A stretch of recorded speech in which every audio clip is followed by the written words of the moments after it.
ਸਾਹਿਬਜ਼ਾਦਿਆਂ ਦੇ ਜੀਵਨ ਬਾਰੇ ਵਿਚਾਰ ਕੀਤੀ। किस तरह गंगा राम ब्राह्मण ਸਾਹਿਬਜ਼ਾਦਿਆਂ ਨੂੰ माता गुजरी कौर जी ਨੂੰ ਆਪਣੇ ਘਰ ਲੈ ਕੇ ਗਿਆ। ਉਸ ਤੋਂ ਬਾਅਦ ਮੋਹਰਾਂ ਵੀ ਆਪ ਚੁੱਕੀਆਂ। ਆਖਦਾ ਵੀ ਆਪ ਹੈ ਕਿ ਇੱਥੇ ਚੋਰ ਬਹੁਤ ਸਾਰੇ ਨੇ, ਤੁਸੀਂ ਤਕੜਾਈ ਰੱਖਿਓ।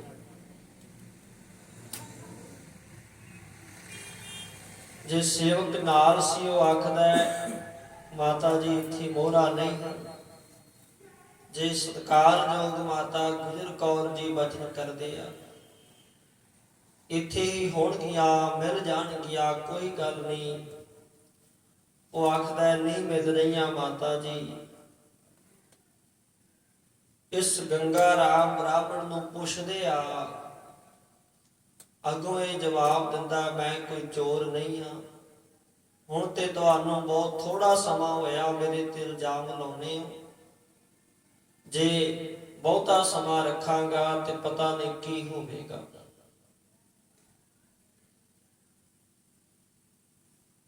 वो अपने नगर दे चौधरी कोल जांदा है। उस तो बाद मोरिंडे दे नवाब ने जाने खा माने खा उन्हां दे कोल जांदा है। इनाम दा लोभ होण करके, लालच होण करके उथों सिपाही लैके आउंदा। साहिबजादा जी दे समेत, माता जी दे समेत पहले मोरिंडे लैके जांदे आ, फिर सरहंद दे विच लैके जांदे आ। उस जुलमी राज दे विच उन्होंने सत्कारयोग साहिबजादे ते माता गुजर कौर जी का वासा ठंडे बुरज दे विच करवाया। चाहुंदे हन कि ये साडे अगे झुक जाण ते साडा इस्लाम कबूल कर लैण। साहिबजादे शहनशाह धन श्री गुरु गोबिंद सिंह महाराज दे साहिबजादे सपुत्र है। जे ये साडा धर्म कबूल करदे आ, ये लखां ही प्राणी साडा धर्म कबूल करनगे। इस करके जदों पहले दिन दी सभा दे विच साहिबजादियां नूं बुलाया जांदा है, बहुते प्रेम नाल उन्हां नूं समझाउंदे आ कि हुण तुहाडा मालक वजीद खां है ते इस नूं तुसीं सलाम करो। पर साहिबजादे सलाम करन तो इनकार कर दिंदे हन। फिर आख्या जांदा है तुहानूं बहुत वड्डे राज भाग उत्ते बिठाया जाएगा, तुहानूं राज देंगे, तुहानूं वड्डे वड्डे घराणियां दे डोले देंगे, तुहाडे ब्याह करांगे, रहण वास्ते तुहानूं महल देंगे, पर यह धर्म तुसीं इस्लाम कबूल कर लो। तो जिन्होंने पहला ही दृढ़ करवाया जाता है, जिवें गुरबाणी विच पावन महावाक आउंदे है,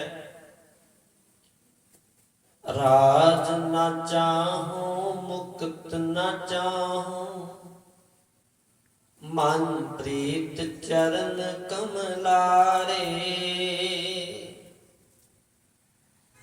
बचन कीता ना राज चाहिदा, मुक्ति भी नहीं चाहिदी। सानू तां साडे प्यारे प्रीतम सतगुरु दे चरनां दी प्रीत चाहिदी आ। ते साहिबजादियां ने बचन कीता जो लिखते हैं, ਤਨ ਸਭ ਨਾਸ਼ ਬੰਤ ਹੀ ਹੇਰ, ਜਿੰਨੇ ਸਰੀਰ ਹਨ ਸਾਰੇ ਨਾਸ਼ ਹੋ ਜਾਣਗੇ। ਜੇ ਰਾਜ ਦਿਓਗੇ, ਮਹਿਲ ਦਿਓਗੇ, ਫਿਰ ਕਿਹੜਾ ਸਾਡਾ ਸਰੀਰ ਟਿਕਿਆ ਰਹਿ ਜਾਣਾ। ਇਹਨੇ ਤੇ ਫਿਰ ਵੀ ਇੱਕ ਨਾ ਇੱਕ ਦਿਨ ਨਾਸ਼ ਹੋ ਜਾਣਾ ਹੈ। ਸਾਨੂੰ ਤੁਹਾਡਾ ਰਾਜ ਨਹੀਂ ਚਾਹੀਦਾ, ਸਾਨੂੰ ਸਾਡਾ ਧਰਮ ਚਾਹੀਦਾ ਹੈ, ਸਾਨੂੰ ਸਾਡੀ ਗੁਰਸਿੱਖੀ ਚਾਹੀਦੀ ਆ। ਤੇ ਜੋ ਉਹਨਾਂ ਨੇ ਵਚਨ ਕੀਤਾ, ਧਰਮ ਧੁਰੰਦਰ ਧੀਰਜ ਧਾਰੀ, ਇਨ ਕਹਿਨੇ ਪਰ ਪਨਹੀ ਮਾਰੀ। ਸਾਡੇ ਵੱਡੇ ਪਿਤਾਮਾ ਸਤਿਗੁਰੂ ਜੀ ਨੇ ਤੁਹਾਡੇ ਇਹ ਰਾਜ ਆਦਿਕ ਦੇ ਲਾਲਚ ਦੇਣ ਤੇ ਜੁੱਤੀ ਮਾਰੀ ਆ। ਅਸੀਂ ਵੀ ਤੁਹਾਡਾ ਇਹ ਰਾਜ, ਇਹ ਸੁੱਖ ਪ੍ਰਵਾਨ ਨਹੀਂ ਕਰਾਂਗੇ। ਉਹਨਾਂ ਨੇ ਯਤਨ ਕੀਤੇ ਮੰਨ ਜਾਣ, ਪਰ ਸਾਹਿਬਜ਼ਾਦਿਆਂ ਨੇ ਇਨਕਾਰ ਕਰਤਾ ਸੀ। ਤੇ ਉਹਨਾਂ ਨੇ ਇਹ ਵਚਨ ਸਮਝਾਏ, ਤਿਮ ਸਾਕਾ ਜਗ ਤੁਮ ਦਿਖਰਾਵੋ, ਮਨ ਕੋ ਥਿਰ ਕਰ ਨਹੀਂ ਡੁਲਾਵੋ। ਸਰਬ ਸਰੋਮਣ ਬਸ ਹਮਾਰਾ, ਰਾਖੋ ਤਿਸ ਕੀ ਲਾਜ ਉਦਾਰਾ। ਤੇ ਜੋ ਬਾਬਾ ਫਤਿਹ ਸਿੰਘ ਜੀ ਹਨ, ਉਹਨਾਂ ਦੀ ਉਮਰ ਚਾਹੇ ਜੋਰਾਵਰ ਸਿੰਘ ਜੀ ਤੋਂ ਛੋਟੀ ਆ, ਉਹ ਇਹ ਵਚਨ ਕਰਦੇ ਆ ਜਿਵੇਂ ਸਾਡੇ ਵੱਡਿਆਂ ਨੇ ਸਾਕਾ ਕਰਕੇ ਦਿਖਾਇਆ ਹੈ, ਅਸੀਂ ਵੀ ਉਹੀ ਸਾਕਾ ਕਰਕੇ ਦਿਖਾਵਾਂਗੇ। ਤੇ ਨਾਲ ਬਾਬਾ ਜੋਰਾਵਰ ਸਿੰਘ ਜੀ ਨੂੰ ਇਸ਼ਾਰਾ ਕਰਦੇ ਆ, ਤੁਸੀਂ ਆਪਣੇ ਮਨ ਨੂੰ ਡਲਾਉਣਾ ਨਹੀਂ ਹੈ। ਤੇ ਸਾਡਾ ਜਿਹੜਾ ਵੰਸ਼ ਹੈ ਇਹ ਸਾਰਿਆਂ ਤੋਂ ਸ਼੍ਰੋਮਣੀ ਹੈ, ਸਾਰਿਆਂ ਤੋਂ ਮਹਾਨ ਹੈ। ਤੇ ਸਾਡੀ ਵੰਸ਼ ਦੇ ਵਿੱਚ ਪਹਿਲਾਂ ਵੀ ਸ਼ਹੀਦੀਆਂ ਹੋਈਆਂ ਨੇ ਤੇ ਹੁਣ ਵੀ ਸ਼ਹੀਦੀਆਂ ਹੋਣਗੀਆਂ। ਤੇ ਉਸ ਵੰਸ਼ ਦੀ ਅੱਜ ਆਪਾਂ ਲਾਜ ਰੱਖਣੀ ਆ। ਤਾਂ ਸਾਧ ਸੰਗਤ ਜੀ ਫਿਰ ਵਚਨ ਕੀਤੇ ਆ, ਸੁਨੇ ਆਨੰਦ ਤੇ ਧੀਰਜ ਬੈਨ, ਕਹਿਓ ਜੋਰਾਵਰ ਸਿੰਘ ਰਿਸਨੇ। ਬਾਬਾ ਜੋਰਾਵਰ ਸਿੰਘ ਜੀ ਵੀ ਵਚਨ ਕਰਦੇ ਆ, ਅਸੀਂ ਇਹਨਾਂ ਦੀ ਸ਼ਰ੍ਹਾ ਨਾ ਅੱਜ ਕਬੂਲ ਕਰਾਂਗੇ, ਨਾ ਕੱਲ ਨੂੰ ਕਬੂਲ ਕਰਾਂਗੇ, ਆਪਣਾ ਸੀਸ ਦੇਣਾ ਪ੍ਰਵਾਨ ਕਰਾਂਗੇ। ਇਨਕਾਰ ਕਰ ਦਿੱਤਾ ਸੀ। ਤਾਂ ਸਾਧ ਸੰਗਤ ਜੀ ਉਹਨਾਂ ਦਾ ਇਹ ਆਪਣਾ ਮਨ ਹੈ ਕਿ ਅਸੀਂ ਲਾਲਚ ਦੇ ਕੇ ਇਹਨਾਂ ਨੂੰ ਇਸਲਾਮ ਵਾਸਤੇ ਮਨਾ ਲਵਾਂਗੇ। ਤੇ ਜੇਕਰ ਇਹ ਮੰਨ ਜਾਂਦੇ ਆ ਤੇ ਇਹਨਾਂ ਦੇ ਮਗਰ ਹਜ਼ਾਰਾਂ ਲੱਖਾਂ ਪ੍ਰਾਣੀ ਸਾਡਾ ਧਰਮ ਕਬੂਲ ਕਰ ਲੈਣਗੇ। ਜਦੋਂ ਇਹ ਨਹੀਂ ਮੰਨ ਰਹੇ ਤਾਂ ਉਦੋਂ ਅਨੇਕ ਤਰ੍ਹਾਂ ਦਾ ਡਰ ਵੀ ਦਿੰਦੇ ਆ। ਪਰ ਸਾਧ ਸੰਗਤ ਜੀ ਸਾਹਿਬਜ਼ਾਦੇ ਇਹਨਾਂ ਦਾ ਡਰ ਨਹੀਂ ਮੰਨਦੇ। ਸਮਝਾਉਣਾ ਕੀਤਾ ਕਿ ਵਜੀਦ ਖਾਨ ਜੀ ਦਾ ਸਤਿਕਾਰ ਕਰੋ, ਪਰ ਉਹ ਸਤਿਕਾਰ ਨਹੀਂ ਕਰਦੇ, ਆਪਣਾ ਸੀਸ ਨਹੀਂ ਝੁਕਾਉਂਦੇ। ਉਹਨਾਂ ਵੱਲੋਂ ਜਿਹੜੀ ਸਭਾ ਹੈ ਇਹ ਵਿਚਾਰ ਸਮਝਾ ਕੇ ਕਿ ਜੇ ਨਾ ਸਮਝੇ ਤੇ ਆਪਾਂ ਇਸ ਤੋਂ ਵੀ ਸਖਤ ਸਜ਼ਾ ਦੇਵਾਂਗੇ।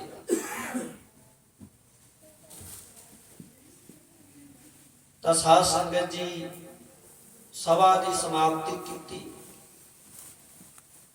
ਤੇ ਉਸ ਤੋਂ ਉਪਰੰਤ ਸਾਹਿਬਜ਼ਾਦੇ ਵਾਪਸ ਜਾਂਦੇ ਆ। ਇਹਨਾਂ ਨੇ ਸੋਚਿਆ ਵੀ ਆਪਾਂ ਅਗਲੇ ਦਿਨ ਹੋਰ ਕਰਨੀ ਸਜ਼ਾ ਕੋਈ ਦੇਵਾਂਗੇ, ਡਰ ਦੇਵਾਂਗੇ।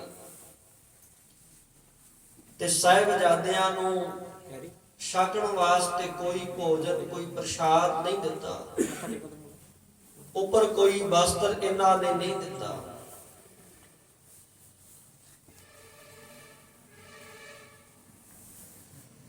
ਠੰਡ ਦਾ ਮੌਸਮ ਹੈ, ਅੱਤ ਦੀ ਠੰਡ ਉਸ ਸਮੇਂ ਲੱਗ ਰਹੀ ਆ। ਇੱਕ ਠੰਡਾ ਬੁਰਜ ਹੈ ਤੇ ਜਿਵੇਂ ਕੋਈ ਪ੍ਰਾਣੀ, ਕੋਈ ਮਾਂ ਆਪਣੇ ਬੱਚੇ ਦਾ ਥੋੜਾ ਜਿਹਾ ਦੁੱਖ ਨਹੀਂ ਸਹਾਰ ਸਕਦੀ, ਤੇ ਜਦੋਂ ਠੰਡ ਦਾ ਮੌਸਮ ਹੋਏਗਾ ਤੇ ਮਾਤਾ ਗੁਜਰ ਕੌਰ ਜੀ ਆਪਣੇ ਸਾਹਮਣੇ ਸਾਹਿਬਜ਼ਾਦਿਆਂ ਨੂੰ ਤੱਕ ਰਹੇ ਆ, ਦੇਖ ਰਹੇ ਆ ਕਿ ਕਿਸ ਤਰ੍ਹਾਂ ਦਾ ਮਾਹੌਲ ਹੋਵੇਗਾ।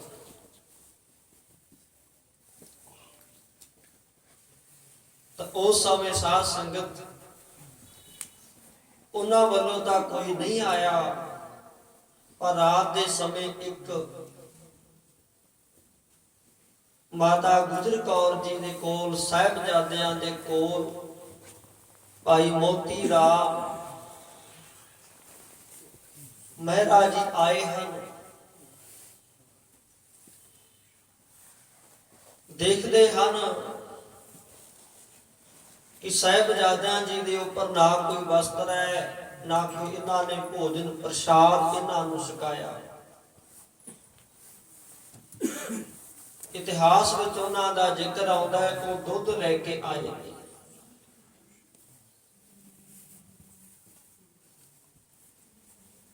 ਤੇ ਉਹਨਾਂ ਵੱਲੋਂ ਜਦੋਂ ਮਾਤਾ ਗੁਜਰ ਕੌਰ ਜੀ ਦੇ ਨਾਲ ਮਿਲਾਪ ਹੁੰਦਾ ਹੈ,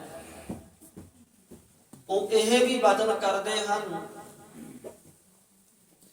ਕਿ ਮਾਤਾ ਜੀ, ਮੈਂ ਜਿਹੜੇ ਹੋਰ ਕੈਦੀ ਹਨ, ਜੇਲ੍ਹ 'ਚ ਕੈਦ ਕੀਤੇ ਹੋਏ ਨੇ, ਉਹਨਾਂ ਨੂੰ ਭੋਜਨ ਪ੍ਰਸ਼ਾਦਾ ਦੇ ਕੇ ਆਉਣਾ, ਤੇ ਰਸੋਈ ਵਿੱਚੋਂ ਤੁਹਾਡੇ ਵਾਸਤੇ ਵੀ ਕੋਈ ਭੋਜਨ, ਕੋਈ ਪ੍ਰਸ਼ਾਦਾ ਲੈ ਕੇ ਆਵਾਂ। ਪਰ ਸਤਿਕਾਰਯੋਗ ਮਾਤਾ ਗੁਜਰ ਕੌਰ ਜੀ ਨੇ ਇਨਕਾਰ ਕਰ ਦਿੱਤਾ। ਇੱਥੇ ਜੋ ਵੀ ਧਨ ਆਉਂਦਾ ਹੈ ਉਹ ਜ਼ੁਲਮ ਦਾ ਆਉਂਦਾ ਹੈ,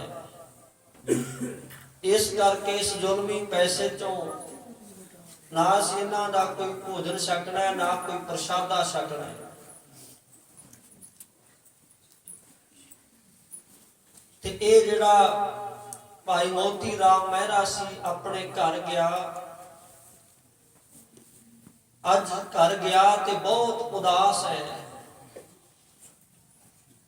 ਇਹਨਾਂ ਦੇ ਮਾਤਾ ਜੀ ਆ, ਇਹਨਾਂ ਦਾ ਪਰਿਵਾਰ ਹੈ। ਦੇਖ ਕੇ ਹੈਰਾਨ ਹੋ ਗਏ ਕਿ ਤੇ ਬੜਾ ਖੁਸ਼ ਹੁੰਦਾ ਸੀ, ਅੱਜ ਇੰਨਾ ਉਦਾਸ ਕਿਉਂ ਹੋ ਗਿਆ।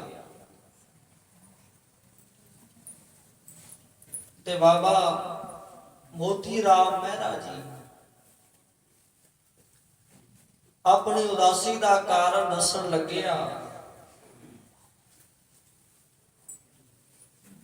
ਕਿ ਧੰਨ ਸ਼੍ਰੀ ਗੁਰੂ ਗੋਬਿੰਦ ਸਿੰਘ ਮਹਾਰਾਜ ਦੇ ਸਾਹਿਬਜ਼ਾਦੇ ਅੱਜ ਠੰਡੇ ਬੁਰਜ ਵਿੱਚ ਉੱਥੇ ਬੈਠੇ ਆ, ਪਰ ਵਜੀਦ ਖਾਂ ਵੱਲੋਂ ਉਹਨਾਂ ਤੱਕ ਭੋਜਨ ਪ੍ਰਸ਼ਾਦ ਪਹੁੰਚਾਉਣ ਤੇ ਵੀ ਰੋਕ ਲਾਈ ਹੋਈ ਆ, ਤੇ ਉਹ ਉਹਨਾਂ ਦਾ ਕੁਝ ਛਕਣਾ ਵੀ ਨਹੀਂ ਚਾਹੁੰਦੇ।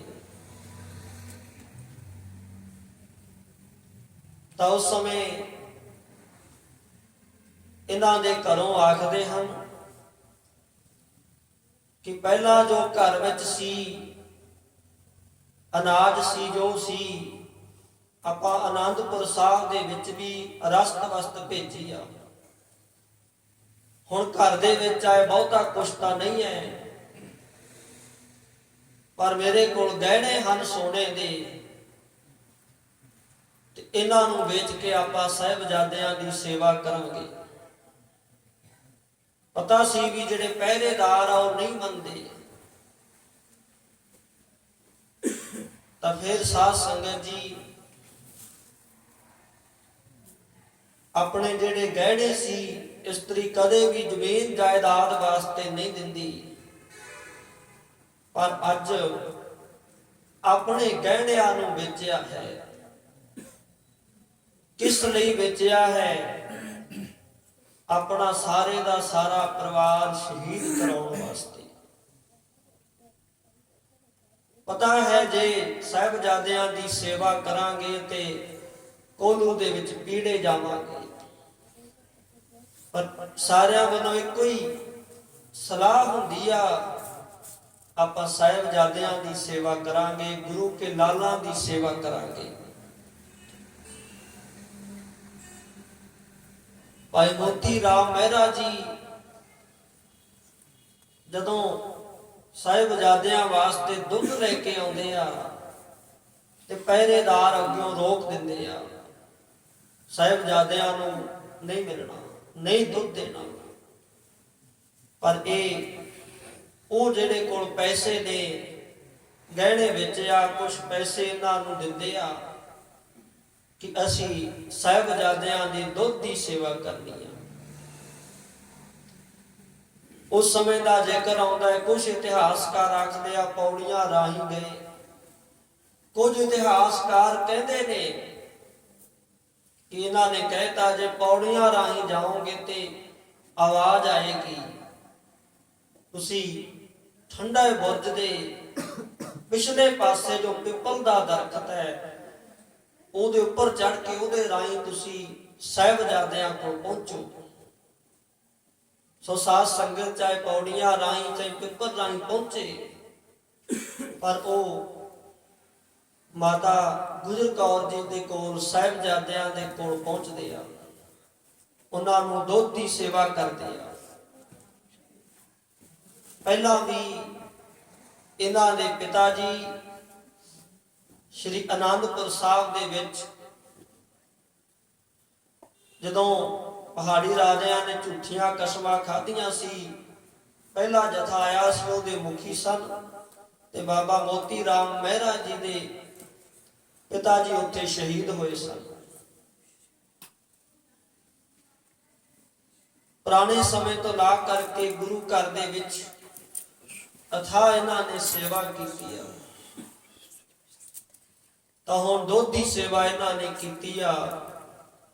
ਮਾਤਾ ਜੀ ਨਾਲ ਅਨੇਕ ਤਰ੍ਹਾਂ ਦੇ ਵਿਚਾਰ ਕੀਤੇ ਆ, ਮਾਤਾ ਜੀ ਨੇ ਅਨੇਕ ਤਰ੍ਹਾਂ ਦੀਆਂ ਅਸੀਸਾਂ ਇਹਨਾਂ ਨੂੰ ਬਖਸ਼ਿਸ਼ ਕੀਤੀਆਂ ਨੇ।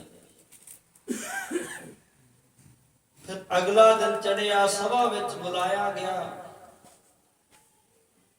ਤੇ ਫਿਰ ਆਖਦੇ ਹਨ ਕਿ ਇਹ ਸਾਡੇ ਅੱਗੇ ਸੀਸ ਤਾਂ ਨਹੀਂ ਝੁਕਾਉਂਦੇ, ਦਰਵਾਜ਼ਾ ਬਾਰੀ ਦਾ ਛੋਟਾ ਰੱਖਿਆ ਗਿਆ, ਇਸ ਤਰ੍ਹਾਂ ਝੁਕ ਜਾਣਗੇ।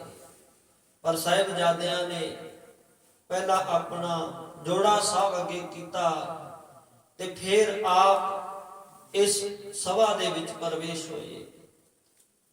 ਫਿਰ ਅਨੇਕ ਤਰ੍ਹਾਂ ਦਾ ਡਰ ਉਹਨਾਂ ਨੂੰ ਦਿੱਤਾ ਗਿਆ, ਡਰਾ ਰਹੇ ਨੇ, ਪਰ ਸਾਹਿਬਜ਼ਾਦੇ ਉਹਨਾਂ ਦਾ ਡਰ ਨਹੀਂ ਮੰਨ ਰਹੇ।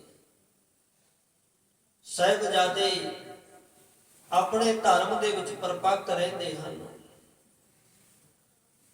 ਉਹ ਵੀ ਵਜੀਦ ਖਾਂ ਇਸਲਾਮ ਧਰਮ ਦੇ ਵਿੱਚੋਂ ਆ, ਜਿਹੜੇ ਉਹਨਾਂ ਨੂੰ ਇੱਕ ਤਰ੍ਹਾਂ ਦਾ ਡਰ ਦੇ ਕੇ ਸ਼ਹੀਦ ਹੋਣ ਵਾਸਤੇ ਆਪਣੇ ਵੱਲੋਂ ਸਿਪਾਹੀਆਂ ਨੂੰ ਪ੍ਰੇਰਦੇ ਆ। ਭਾਈ ਗਨੀ ਖਾਂ ਨਵੀ ਖਾਂ ਹੈ, ਉਹ ਵੀ ਇਸਲਾਮ ਧਰਮ ਦੇ ਵਿੱਚ ਸਮਾਂ ਆਉਣ ਤੇ ਜਿਹੜੇ ਗੁਰੂ ਗੋਬਿੰਦ ਸਿੰਘ ਮਹਾਰਾਜ ਦੀ ਸੇਵਾ ਕਰਦੇ ਆ। ਤਾਂ ਸਾਧ ਸੰਗਤ ਜੀ, ਉਹ ਸਾਹਿਬਜ਼ਾਦਿਆਂ ਦੇ ਤਾਈਂ ਆਖਦੇ ਹਨ ਕਿ ਤੁਸੀਂ ਹੁਣ ਸਾਡਾ ਇਸਲਾਮ ਕਬੂਲ ਕਰੋ, ਨਹੀਂ ਤੇ ਤੁਹਾਨੂੰ ਬਹੁਤ ਤਕੜੀ ਸਜ਼ਾ ਦਿੱਤੀ ਜਾਏਗੀ। ਇੱਥੋਂ ਤੱਕ ਉਹਨਾਂ ਨੇ ਤੂਤ ਦੀ ਜਿਹੜੀ ਛਟੀ ਹੁੰਦੀ ਆ ਸਾਹਿਬਜ਼ਾਦਿਆਂ ਦੇ ਸਰੀਰਾਂ ਉੱਪਰ ਉਹ ਵੀ ਮਾਰਨਾ ਕੀਤੀਆਂ। ਪਰ ਉਹ ਆਖਦੇ ਆ, ਹਮਰੇ ਬੰਸ ਰੀਤ ਇਮ ਆਈ, ਸੀਸ ਦੇਤ ਪਰ ਧਰਮ ਨਾ ਜਾਈ। ਸਾਡੀ ਬੰਸ ਦੀ ਇਹ ਮਰਜ਼ਾਦਾ ਹੈ, ਅਸੀਂ ਆਪਣਾ ਸੀਸ ਤਾਂ ਦੇ ਦਿਆਂਗੇ ਪਰ ਆਪਣਾ ਧਰਮ ਨਹੀਂ ਛੱਡਾਂਗੇ ਜੀ। ਸੀਸ ਦੇਤ ਪਰ ਧਰਮ ਨਾ ਜਾਈ। ਤੇ ਇਹ ਮਰਜ਼ਾਦਾ ਉਹਨਾਂ ਨੇ ਰੱਖਿਆ ਕਿ ਸਾਡੇ ਪਿਤਾਮਾ ਜੀ ਦਾ ਸੀਸ ਤਾਂ ਧੜ ਤੋਂ ਵੱਖਰਾ ਹੋ ਗਿਆ ਸੀ, ਪਰ ਧਰਮ ਨਹੀਂ ਛੱਡਿਆ। ਅਸੀਂ ਧਰਮ ਨਹੀਂ ਛੱਡਾਂਗੇ ਜੀ। ਤੁਮਰੀ ਜਰਾ ਉਖਾਰਨ ਹੇਤ ਤੇ ਤੁਹਾਡੀਆਂ ਜੜ੍ਹਾਂ ਨੂੰ ਉਖਾੜਨ ਵਾਸਤੇ, ਪੱਟਣ ਵਾਸਤੇ ਜੀ। ਹਮ ਨਹਿ ਡਰ ਪਰ ਹਰੇ ਸਿਰ ਦੇਤ ਅਸੀਂ ਡਰ ਨਹੀਂ ਮੰਨਾਂਗੇ, ਆਪਣਾ ਸੀਸ ਕੁਰਬਾਨ ਕਰ ਦੇਵਾਂਗੇ ਜੀ। ਕਹ ਮੰਗ ਮਤ ਤੂੰ ਬਿਰਹਮੈ ਤੇ ਵਚਨ ਕੀਤਾ ਹੈ ਮਾੜੀ ਮੱਤ ਵਾਲੇ, ਤੂੰ ਸਾਨੂੰ ਕਿਵੇਂ ਬਰਮਾਏਗਾ, ਕਿਵੇਂ ਭਰਮਾ ਸਕਦਾ ਹੈ ਜੀ। ਪੂਰ ਪਦਾਰਥ ਪਰ ਮੈਂ ਲਵਾਵੈ ਤੇ ਝੂਠੇ ਪਦਾਰਥਾਂ ਨੂੰ ਦੇਖ ਕੇ, ਝੂਠੀਆਂ ਸਜ਼ਾਵਾਂ ਨੂੰ ਦੇਖ ਕੇ ਅਸੀਂ ਨਹੀਂ ਡਰਾਂਗੇ ਜੀ। ਧਰਮ ਸੱਚ ਹੈ ਸਗਹੀ ਸੰਗ ਧਰਮ ਅੱਜ ਵੀ ਸੱਚ ਹੈ ਤੇ ਕੱਲ ਵੀ ਸੱਚ ਰਹੇਗਾ ਜੀ। ਕੋ ਅਸ ਮੂਰਖ ਕਰ ਹਜ ਪੰਗ ਇਹੋ ਜਿਹਾ ਕਿਹੜਾ ਮੂਰਖ ਬੰਦਾ ਹੋਵੇਗਾ ਜਿਹੜਾ ਆਪਣੇ ਜੀਵਨ ਵਾਸਤੇ ਆਪਣੇ ਧਰਮ ਨੂੰ ਛੱਡੇਗਾ। ਅਸੀਂ ਨਹੀਂ ਛੱਡਾਂਗੇ ਜੀ। ਵੱਡੇ ਗੁਰੂ ਕੀ ਅਗਨ ਤੇ ਅਵਗਿਓ ਵੱਡੇ ਗੁਰੂ ਸਾਹਿਬਾਂ ਨੇ ਸਾਨੂੰ ਜੋ ਇਹ ਅਵਗਿਆ ਸਮਝਾਇਆ ਹੋਇਆ ਹੈ ਕਿ ਇਹੋ ਜੀ ਅਵਗਿਆ ਕਦੇ ਵੀ ਨਹੀਂ ਕਰਨੀ ਹੈ। ਸਾਨੂੰ ਇਹ ਆਰੰਭ ਤੋਂ ਲਾ ਕੇ ਸਿੱਖਿਆ ਦਿੱਤੀ ਗਈ ਹੈ। ਭਾਵ ਸ੍ਰੀ ਗੁਰੂ ਤੇਗ ਬਹਾਦਰ ਸਾਹਿਬ ਜੀ ਮਹਾਰਾਜ ਜੀ ਵੱਲ ਇਸ਼ਾਰਾ ਹੈ। ਉਹਨਾਂ ਦੀ ਇਹ ਸਾਡੇ ਵੱਲੋਂ ਸਾਨੂੰ ਆਗਿਆ ਦਿੱਤੀ ਗਈ ਆ ਕਿ ਤੁਸੀਂ ਆਪਣਾ ਧਰਮ ਨਹੀਂ ਛੱਡਣਾ ਤੇ ਆਪਣਾ ਸੀਸ ਦੇ ਸਕਦੇ ਹੋ ਜੀ। ਦਹਨ ਤਰ ਗਜਰਨ ਕੋ ਲਗਿਓ ਤੇ ਵਚਨ ਕੀਤਾ ਕਿ ਜੋ ਤੁਸੀਂ ਸਾਡੇ ਵੱਡੇ ਪਿਤਾਮਾ ਸਤਿਗੁਰੂ ਜੀ ਦਾ, ਦਾਦਾ ਸਤਿਗੁਰੂ ਜੀ ਦਾ ਆਪਣੇ ਵੱਲੋਂ ਅਨੇਕ ਤਰ੍ਹਾਂ ਦਾ ਜ਼ੁਲਮ ਕਰਕੇ ਉਹਨਾਂ ਨੂੰ ਮਨਾਉਣਾ ਚਾਹਿਆ, ਸ਼ਹੀਦ ਕੀਤਾ, ਤੇ ਇਹ ਜਿਹੜੀ ਅਵਗਿਆ ਕੀਤੀ ਆ ਇਹ ਇੱਕ ਅਗਨੀ ਦੀ ਤਰ੍ਹਾਂ ਹੈ। ਤੇ ਮਾਨੋ ਵੀ ਇਹ ਜਿਹੜੀ ਅਵਗਿਆ ਤੁਸੀਂ ਕੀਤੀ ਆ ਇਹ ਅੱਗ ਦੇ ਸਮਾਨ ਹੋ ਕੇ ਇਸ ਤੁਰਕ ਰਾਜ ਦੀਆਂ ਜੋ ਜੜ੍ਹਾਂ ਨੇ ਸਾੜ ਦੇਵੇਗੀ ਜੀ। ਹਮ ਸਿਰ ਦੇਵੇ ਬੈਓ ਬਡੇਰ ਤੇ ਅੱਜ ਜੋ ਅਸੀਂ ਇਸ ਸਭਾ ਦੇ ਵਿੱਚ ਆਏ ਆ, ਅੱਜ ਅਸੀਂ ਆਪਣਾ ਸੀਸ ਕੁਰਬਾਨ ਕਰਾਂਗੇ। ਇਹ ਸਮਝ ਲਓ ਕਿ ਬਹੁਤ ਤੇਜ਼ ਹਵਾ ਦੇ ਸਮਾਨ ਹੋਵਾਂਗੇ ਜੀ। ਚਰ ਹੈ ਸ਼ਰ ਕਰ ਹੈ ਮਹਿ ਦੇਰ ਤੇ ਬਹੁਤ ਛੇਤੀ ਤੁਹਾਡੇ ਰਾਜ ਦੀਆਂ ਜੜ੍ਹਾਂ ਨੂੰ ਛਾਰ ਦਾ ਭਾਵ ਹੈ ਰਾਖ ਵਿੱਚ ਮਿਲਾ ਦਿਆਂਗੇ। ਅਸੀਂ ਦੇਰ ਨਹੀਂ ਕਰਾਂਗੇ, ਕਿਉਂਕਿ ਸਾਧ ਸੰਗਤ ਜੀ ਜਦੋਂ ਸ਼ਹੀਦਾਂ ਦਾ ਖੂਨ ਡੁੱਲਦਾ ਹੈ ਤੇ ਉਸ ਸਮੇਂ ਜੋ ਕੌਮ ਹੈ ਉਹਦੀ ਤਸਵੀਰ ਬਦਲ ਜਾਂਦੀ ਆ। ਉਸ ਦੇ ਵਿੱਚ ਇੱਕ ਨਵੀਂ ਰੂਹ ਭਰੀ ਜਾਂਦੀ ਆ, ਇੱਕ ਨਵਾਂ ਉਤਸ਼ਾਹ ਭਰਿਆ ਜਾਂਦਾ ਹੈ। ਤੇ ਸਾਧ ਸੰਗਤ ਜੀ ਜਿਵੇਂ ਸਾਹਿਬਜ਼ਾਦੇ ਬਚਨ ਕਰ ਰਹੇ ਆ, ਜੇ ਸਾਡਾ ਸੀਸ ਧੜ ਤੋਂ ਵੱਖਰਾ ਹੋਏਗਾ ਅਸੀਂ ਸ਼ਹੀਦ ਹੋਵਾਂਗੇ ਤੇ ਇਹ ਹਵਾ ਸਮਾਨ ਹੋ ਕੇ ਤੁਹਾਡੀਆਂ ਜੜ੍ਹਾਂ ਨੂੰ ਹੋਰ ਛੇਤੀ ਉਖਾੜਾਂਗੇ। ਤੇ ਸਾਧ ਸੰਗਤ ਜਿਵੇਂ ਕਿਸੇ ਕਵੀ ਨੇ ਲਿਖਿਆ ਹੈ, ਜਦ ਡੁੱਲਦਾ ਖੂਨ ਸ਼ਹੀਦਾਂ ਦਾ ਤਸਵੀਰ ਬਦਲਦੀ ਕੌਮਾਂ ਦੀ, ਰੰਬੀਆਂ ਨਾਲ ਖੋਪਰ ਲੈਂਦੇ ਜਦ ਤਕਦੀਰ ਬਦਲਦੀ ਕੌਮਾਂ ਦੀ। ਜਦ ਡੁੱਲਦਾ ਖੂਨ ਸ਼ਹੀਦਾਂ ਦਾ ਤਸਵੀਰ ਬਦਲਦੀ ਕੌਮਾਂ ਦੀ। ਜਦ ਚਰਬੀ ਢਲੇ ਸ਼ਹੀਦਾਂ ਦੀ ਰੂਹਾਂ ਵਿੱਚ ਚਾਨਣ ਹੋ ਜਾਵੇ। ਜਦ ਉਸਰੇ ਕੰਧ ਸ਼ਹੀਦਾਂ ਦੀ ਡਿੱਗੀ ਹੋਈ ਕੰਧ ਖਲੋ ਜਾਵੇ। ਜਦ ਉਸਰੇ ਕੰਧ ਸ਼ਹੀਦਾਂ ਦੀ ਡਿੱਗੀ ਹੋਈ ਕੌਮ ਖਲੋ ਜਾਵੇ। ਉਹ ਸਾਧ ਸੰਗਤ ਸਮਝਾਉਂਦੇ ਆ ਜਦੋਂ ਸ਼ਹੀਦਾਂ ਦਾ ਖੂਨ ਡੁੱਲਦਾ ਹੈ ਤੇ ਕੌਮਾਂ ਦੀ ਤਸਵੀਰ ਉਦੋਂ ਬਦਲਦੀ ਆ। ਕੌਮਾਂ ਦੇ ਵਿੱਚ ਇੱਕ ਨਵਾਂ ਜੋਸ਼ ਉਦੋਂ ਭਰਿਆ ਜਾਂਦਾ ਹੈ। ਉਹ ਕੌਮਾਂ ਦੇ ਪ੍ਰਾਣੀ ਧਰਮ ਵਿੱਚੋਂ ਡੋਲਦੇ ਨਹੀਂ, ਹੋਰ ਪਰਪੱਕ ਹੋ ਜਾਂਦੇ ਆ। ਜਿਵੇਂ ਸਾਹਿਬਜ਼ਾਦਿਆਂ ਨੂੰ ਸ਼ਹੀਦੀਆਂ ਨੂੰ ਦੇਖ ਕੇ, ਉਹਨਾਂ ਦੇ ਇਸ ਬਲਬਲੇ ਉਤਸ਼ਾਹ ਨੂੰ ਦੇਖ ਕੇ ਸਾਰਿਆਂ ਦੀਆਂ ਨੀਵੀਆਂ ਪੈ ਗਈਆਂ। ਇੰਨੀ ਛੋਟੀ ਉਮਰ, ਇੰਨਾ ਜ਼ਿਆਦਾ ਗਿਆਨ, ਕਿਉਂਕਿ ਗੁਰੂ ਘਰ ਵਿੱਚ ਉਮਰਾਂ ਦੀ ਗੱਲ ਨਹੀਂ, ਇੱਥੇ ਤੇ ਅਵਸਥਾ ਦੀ ਗੱਲ ਹੈ। 7 ਤੇ 9 ਸਾਲ ਦੀ ਅਵਸਥਾ ਵੀ ਬਹੁਤ ਵੱਡੀ ਹੈ। ਉਹਨਾਂ ਨੂੰ ਗਿਆਨ ਹੋ ਗਿਆ। 100 ਸਾਲ ਦੀ ਉਮਰ ਵੀ ਕਿਸੇ ਕੰਮ ਨਹੀਂ ਜੇ ਸਾਰੀ ਨਸ਼ਿਆਂ ਦੇ ਵਿੱਚ ਤੇ ਨਿੰਦਿਆ ਚੁਗਲੀ ਬੁਰਾਈਆਂ ਦੇ ਵਿੱਚ ਬਤੀਤ ਕਰ ਦਿੱਤੀ, ਧਰਮ ਤੋਂ ਰਹਿਤ ਹੋ ਕੇ ਬਤੀਤ ਕਰ ਦਿੱਤੀ। ਤੇ ਸਾਧ ਸੰਗਤ ਤੋਂ ਜਿਵੇਂ ਜਿਵੇਂ ਸ਼ਹੀਦਾਂ ਦੀਆਂ ਸ਼ਹੀਦੀਆਂ ਹੁੰਦੀਆਂ ਨੇ, ਉਸੇ ਤਰ੍ਹਾਂ ਕੌਮਾਂ ਵਿੱਚ ਪ੍ਰਕਾਸ਼ ਹੁੰਦਾ ਹੈ, ਚਾਨਣ ਹੁੰਦਾ ਹੈ। ਤੇ ਜਦੋਂ ਕੋਈ ਸ਼ਹੀਦ ਹੁੰਦਾ ਹੈ ਤੇ ਉਹ ਡਿੱਗੇ ਹੋਇਆਂ ਨੂੰ ਵੀ ਉਤਸ਼ਾਹ ਦੇ ਵਿੱਚ ਭਰ ਦਿੰਦੇ ਆ। ਤੇ ਫਿਰ ਸਾਧ ਸੰਗਤ ਜੀ, ਜਿੱਥੋਂ ਤੱਕ ਸਾਹਿਬਜ਼ਾਦਿਆਂ ਦੀ ਵਿਚਾਰ ਹੈ, ਜਿਨ੍ਹਾਂ ਨੂੰ ਆਪਣੇ ਮਨ ਦੇ ਵਿੱਚ ਇਹ ਗਿਆਨ ਹੈ ਕਿ ਸਾਡਾ ਸਰੀਰ ਸਦਾ ਟਿਕਿਆ ਨਹੀਂ ਰਹਿਣਾ ਤੇ ਅਸੀਂ ਹੁਣ ਆਪਣੇ ਆਪ ਨੂੰ ਕੁਰਬਾਨ ਕਰੀਏ।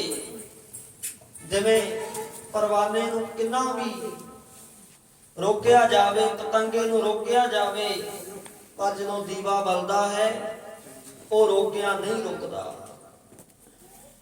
ਤੇ ਕਿਸੇ ਕਵੀ ਨੇ ਲਿਖਿਆ ਹੈ, ਦੇਖੇ ਪਰਵਾਨਾ ਜਦੋਂ ਦੀਵਾ ਅੱਗੇ ਬਲਦਾ ਹੋਵੇ, ਦੇਖੇ ਪਰਵਾਨਾ ਜਦੋਂ ਦੀਵਾ ਅੱਗੇ ਬਲਦਾ ਹੋਵੇ, ਸੋਚ ਲਵੇ ਆਪ ਉਹਨੇ ਪਿੱਛੇ ਕਦੋਂ ਹਟਣਾ। ਵਿਕਦਾ ਜੇ ਸੌਦਾ ਗੁਰੂ ਨਾਨਕ ਦੇ ਹੱਥ ਉੱਤੇ,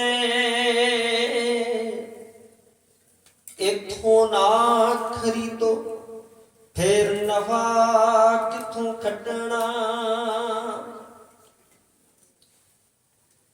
ਚੋਲਾ ਹੈ ਸਰੀਰ ਹੁੰਦਾ ਜਾਮ ਦਾ ਪੁਰਾਣਾ, ਇਹ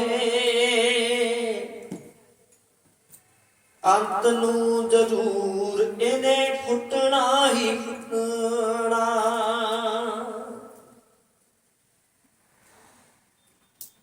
ਵਿਕਦਾ ਜੇ ਸੌਦਾ ਹੋਵੇ ਗੁਰੂ ਨਾਨਕ ਦੇ ਹੱਥ ਉੱਤੇ, ਇਥੋਂ ਨਾ ਖਰੀਦੋ ਫੇਰ ਨਫਾ ਕਿੱਥੋਂ ਖੱਟਣਾ। ਚੋਲਾ ਹੈ ਸਰੀਰ ਹੁੰਦਾ ਜਾਮ ਦਾ ਪੁਰਾਣਾ, ਇਹ ਅੰਤ ਨੂੰ ਜ਼ਰੂਰ ਇਹਨੇ ਫੁੱਟਣਾ ਹੀ ਫੁੱਟਣਾ। ਧਰਮ ਦੀ ਆਨ ਹੋਵੇ ਜਾਂਦੀ ਪਈ ਸ਼ਾਨ ਹੋਵੇ, ਰਹੇ ਕਿਉਂ ਸ਼ਹੀਦੀਆਂ ਤੋਂ ਸਿੰਘਾ ਸੂਰਾ ਸਖਣਾ। ਤੇ ਸਾਧ ਸੰਗਤ ਜੀ, ਇਸ ਤਰ੍ਹਾਂ ਉਹ ਕਵੀ ਜੀ ਲਿਖਦੇ ਆ, ਕਹਿੰਦੇ ਜਿਵੇਂ ਪਰਵਾਨਾ ਰੋਕਿਆ ਨਹੀਂ ਰੁਕਦਾ, ਤੇ ਜਦੋਂ ਗੱਲ ਧਰਮ ਤੇ ਆ ਪਵੇ, ਧਰਮ ਦੀ ਆਨ ਹੋਵੇ ਜਾਂਦੀ ਪਈ ਸ਼ਾਨ ਹੋਵੇ, ਰਹੇ ਕਿਉਂ ਸ਼ਹੀਦੀਆਂ ਤੋਂ ਸਿੰਘਾ ਸੂਰਾ ਸਖਣਾ। ਪਤਾ ਵੀ ਜੇ ਅਸੀਂ ਅੱਜ ਡੋਲ ਗਏ ਤੇ ਸਿੱਖ ਪੰਥ ਦੀ ਆਨ ਕਿਵੇਂ ਰਹੇਗੀ।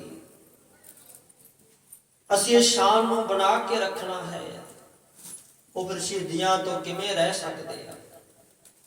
ਇਸ ਕਰਕੇ ਸਾਧ ਸੰਗਤ, ਉਹ ਬਾਬਾ ਜੋਰਾਵਰ ਸਿੰਘ ਜੀ, ਬਾਬਾ ਫਤਿਹ ਸਿੰਘ ਜੀ ਉਹ ਵਚਨ ਕਰਦੇ ਆ ਅਸੀਂ ਆਪਣਾ ਅਸੀਸ ਕੁਰਬਾਨ ਕਰ ਦਿਆਂਗੇ, ਪਰ ਅਸੀਂ ਆਪਣਾ ਧਰਮ ਕਦੇ ਨਹੀਂ ਛੱਡਾਂਗੇ। ਸੋ ਇਸ ਤਰ੍ਹਾਂ ਸਾਧ ਸੰਗਤ ਜੀ ਸੁਣ ਸੁਣ ਕੇ ਲੋਕ ਹੈਰਾਨ ਹੁੰਦੇ ਆ। ਵਜੀਦ ਖਾਂ ਵਰਗੇ ਅੰਦਰੋਂ ਅੰਦਰੀ ਜਲਦੇ ਆ, ਪਰ ਉਹਨਾਂ ਤੋਂ ਉਪਾਅ ਕੋਈ ਨਹੀਂ ਹੋ ਸਕਦਾ। ਸੋ ਸਾਧ ਸੰਗਤ ਜੀ ਅੱਗੇ ਫਿਰ ਜਿਵੇਂ ਸਾਹਿਬਜ਼ਾਦਿਆਂ ਨੂੰ ਸ਼ਹੀਦ ਕੀਤਾ ਜਾਂਦਾ ਹੈ, ਕੱਲ ਦੇ ਸਮੇਂ ਫਿਰ ਆਪਾਂ ਇਤਿਹਾਸ ਦੀ ਵਿਚਾਰ ਕਰਾਂਗੇ। ਸੋ ਵਿਚਾਰ ਕਰਦਿਆਂ ਤੋਂ ਬੇਅੰਤ ਫੁੱਲਾਂ ਦੀ